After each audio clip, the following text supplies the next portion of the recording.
So we've known for a while now that Crystal Dynamics has been working on a pretty big patch to prevent this game from going into full-on self-destruction, which was desperately needed because this game, albeit amazingly fun at times, was on the brink of a Firefest level failure. Well, maybe not quite that bad, but it was bad.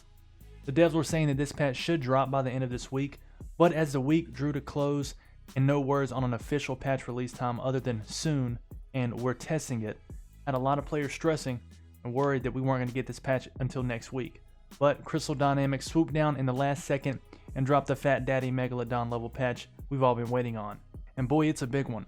According to the game's official Twitter, this patch addresses over 1,000 issues. This was huge, and if it works out as well as we're hoping, we can gas up the hype train once more and start living our best superhero life. No more infinite loading screens, no more enemies getting stuck in the wall, no more relock cosmetics, no more challenge points not tracking, and so many more fixes. I'm really excited about the potential swing in momentum the game can have with this patch out. I'm not going to go over the entire patch because that would make this video longer than a 6-part Netflix docuseries. I will link the full patch notes in the description though. I'm just going to hit some of the highlights and talk about the implications that this patch can have on Marvel Avengers. So think of pretty much any bug that you've encountered or read about when it comes to Marvel Avengers. Those should be no more. Gone with the wind. I'm sure some bugs or glitches will pop up in the near future, but I'm hopeful that they'll pale in comparison to all the issues we've had so far. One of the issues that rocked me to the core was when I stacked up a bunch of patterns from a couple days of slaying robots.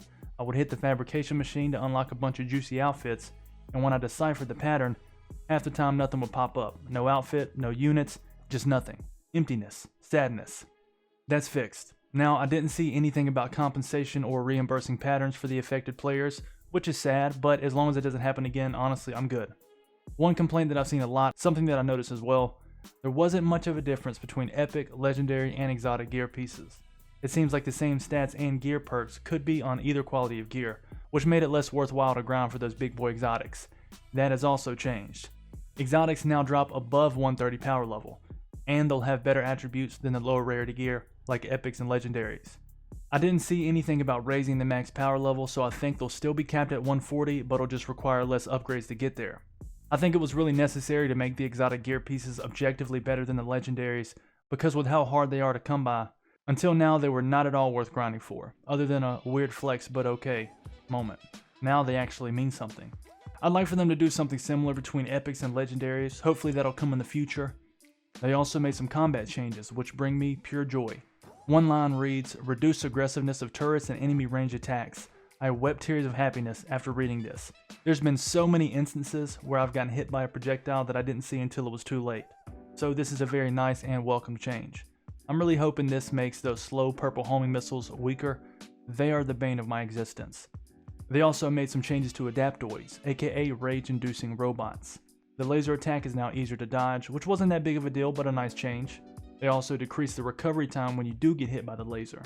What really gets me are those fire adaptoids. They hit really hard and can be a big pain, because if you get hit by one of their fireballs, it's not easy to dodge away before the next one lands. And when there's more than one fire adaptoid, things get crazy. You can go from full health to dead very fast. They've turned them down as well. They're less aggressive when there's multiple adaptoids, less aggressive when they have their fire shield, and the fireball visuals were updated, making it easier to see them.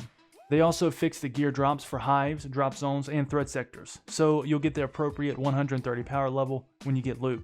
It's basically a slap in the face when my 142 power level Iron Man gets a power level 120 gear item with good perks, so thankfully we don't have to worry about that anymore.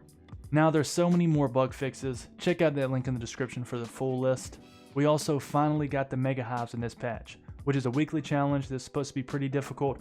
Whenever you get down, you've got to switch to another one of your heroes. Originally, I thought it was going to be endless floors, but it seems that it's 8 separate sections of 5 floors, so 40 floors in total. Still no guaranteed exotic, which I'm okay with. I like the idea of them being really hard to come by, especially if they're better than legendaries now.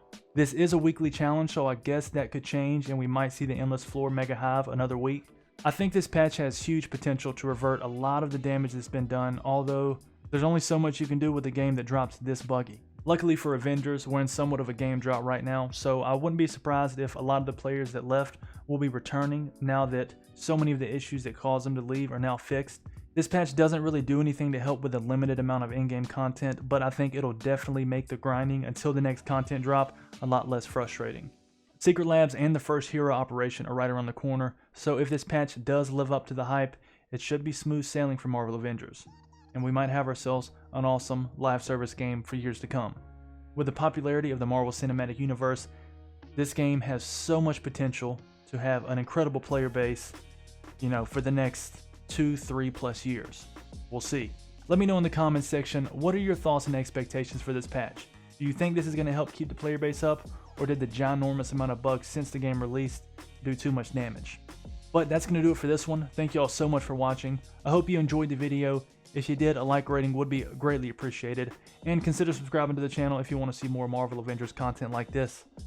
Until next time, y'all stay safe, stay awesome. I'm out of here. Peace.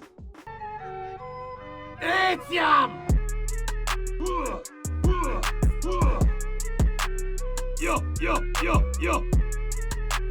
Non perfecta es. Incontinent.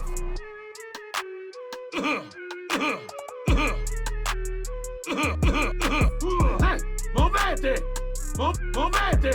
Hey, movete. Movete.